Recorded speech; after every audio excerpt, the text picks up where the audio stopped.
Hello दोस्तों खुशखबरी। आखिर बहुत दिनों बाद बॉलीवुड में ऐसी मूवी आई है फ्लॉप की सीक्वेंस के बाद कि जिसमें आपको लगेगा कि हाँ, ठीक ठाक मूवी, सुपर हिट नहीं है बट आपको रिग्रेट नहीं होगा कि टाइम और पैसा बर्बाद हो। जो दोस्तों मैं बात कर रहा हूँ जॉली एलएलबी 3 की। कल ही मैंने मूवी देखी, बहुत ही तगड़ी मूवी है। आज जनरल ट्रेंड के बॉलीवुड में सिर्फ नाम डाल देते हैं ये 2 ये 3, बट उसका पिछली मूवी से कोई लिंक नहीं होता। इसमें लिंक करा गया है, वही वकील और जज वाला कॉन्सेप्ट है। दोनों जॉली जॉली इसमें हैं।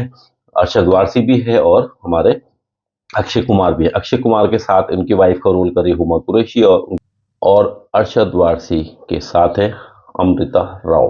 अमृता राव ने क्या मेंटेन करा है अपने आप को। मैंने आखिरी बार पता नहीं कब मूवी देखी थी, उससे भी ज्यादा सुंदर, स्लिम, ट्रिम, फिट लग रही है। अरे अक्षय कुमार तुम क्या डाइट और एक्सरसाइज के बात करो, तो अमृता राव से सीखो। चलिए छोड़िए। इसमें है सीमा बिस्वास, इसमें है सौरभ शुक्ला। ऑब्वियसली जब जोरे एलबी तो जज साहब तो वही होंगे। इसमें नेगेटिव किरदार में है गजराज, और आपको इसमें मिलेंगे राम कपूर भी देखने को मिलेंगे। कुल मिला के काफ़ी सारे कैरेक्टर हैं, सबकी एक्टिंग कमाल की है, बट सीमा बिस्वास ने सबको ओवर शेडो करा है।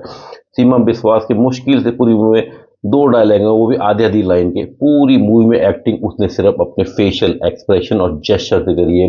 मजा। ओपनिंग सीन थोड़ा सा आपको ट्रेजिक लगेगा, मौत वौत वाला सीन है। फिर आपको कोर्ट रूम में कॉमेडी ड्रामा दिखेगा। दोनों एलएलबी की लड़ाई होती है, एक दूसरे को चोर बोलता है, एक दूसरे को चोर बोलता है। कभी क्लाइंट चोर लेते हैं, कभी एक दूसरे की टांग खींचते हैं। इस लेवल तक बदतमीजी बढ़ती जाती है कि कोर्ट में ही लात घुसे और गुस्सम गुस्सा गुत्तम गुत्ता हो जाती है। फिर एक ऐसा ट्विस्ट आता है कहानी में कि दोनों मिल जाते हैं, साथ में काम करते हैं एक बड़ी ताकत के खिलाफ। वो ताकत जो किसानों को दबा रही थी। डायलॉग बड़े अच्छे हैं।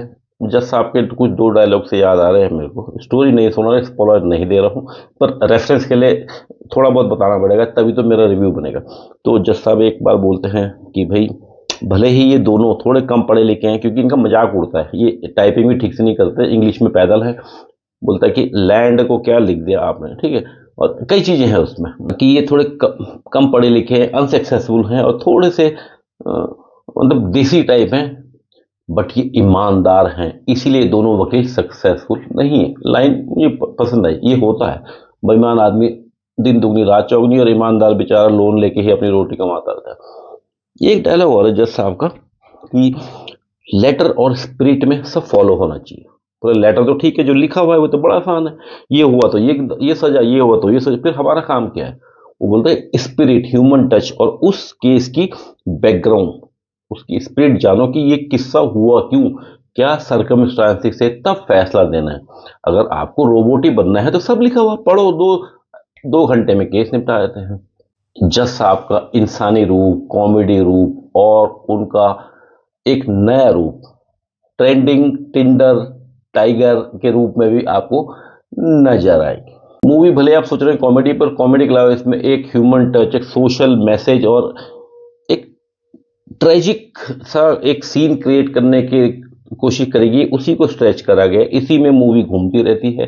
किस प्रकार साहूकार और पैसे वाले किसानों को दबाते हैं, उन पर अत्याचार भी करते हैं, और बेसिकली उनकी जमीन किस प्रकार से हड़पते हैं। जॉली एलएलबी 2 यानी कि अक्षय कुमार को बहुत अच्छा दिखाया गया है। कि एक बार एक बिल्डर उनको वकील हायर करता है कि आप तगड़े हो, जुगाड़बाजी हो, झूठ सच बोल के केस को पलट देते हो, तो आप मेरे साथ काम करो। मैं आपको पर डे 50,000 मतलब 15 लाख पर मंथ दूंगा, ऑफिस ऑफिस वो। मगर ऐसा ट्विस्ट आता है कहानी में कि अक्षय कुमार मना कर देता है। न ही सिर्फ मना करता है, बल्कि उसके खिलाफ खड़ा हो जाता है। और कितनी फीस में? एक बकरी के फीस में वो 15-15 लाख पर मंथ वाले काम को लात मारता है। लात नहीं मारता, उसके खिलाफ खड़ा होता है, उसको जलील करके अंत में सबके सामने एक्सपोज करके हरा देता है। बाकी कोई बहुत मेजर ट्विस्ट इस मूवी में नहीं है कि क्लाइमेक्स में ऐसा होगा, बहुत सिंपल सा है। इसलिए बोल रहा हूँ एक्टिंग कमाल की। एक्टिंग के लिए तो इस मूवी को देना चाहूंगा मैं 5 में से 3 नंबर। बट यस, बोलने में आया है कि ये 1.25 करोड़, 125 करोड़ के आसपास बनी है, तो और प्रोडक्शन और इसका डिस्ट्रीब्यूशन, एडवर्टीजमेंट और पब्लिसिटी लगा लो तो करीबन 150 करोड़ इस मूवी में लगा होगा। तो मुझे नहीं लगता ये हिट हो पाएगी, क्योंकि 150 करोड़ कमा के उससे ऊपर जाना, क्योंकि फर्स्ट डे कलेक्शन दिख रहा है कि नॉर्मल है। ये नहीं कि मूवी खराब है, ऐसी बहुत मूवी आई हैं अच्छी मूवी है, बट पब्लिक को नहीं पसंद करी। अब कई मूवियां आप हमें लगता है कि बकवास थी, पर वो हजार हजार करोड़ कमा रही है। तो मूवी भले हिट होना हो, बट वन टाइम वॉचेबल है। आपको बिल्कुल ऐसा नहीं लगेगा, मलाल नहीं होगा कि क्या देख ली। और अक्षय कुमार को सलूट है भाई, इतनी 2 दर्जन मूवी फ्लॉप देने के बाद भी अभी भी वो पूरी दमखम से ये जो है एक्टिंग कर रहा है। मैंने खुद कई रिव्यू डाले कि अक्षय कुमार की ये मूवी फ्लॉप है, वो मूवी फ्लॉप, जैसे हाउसफुल अभी आई थी लेटेस्ट वाली।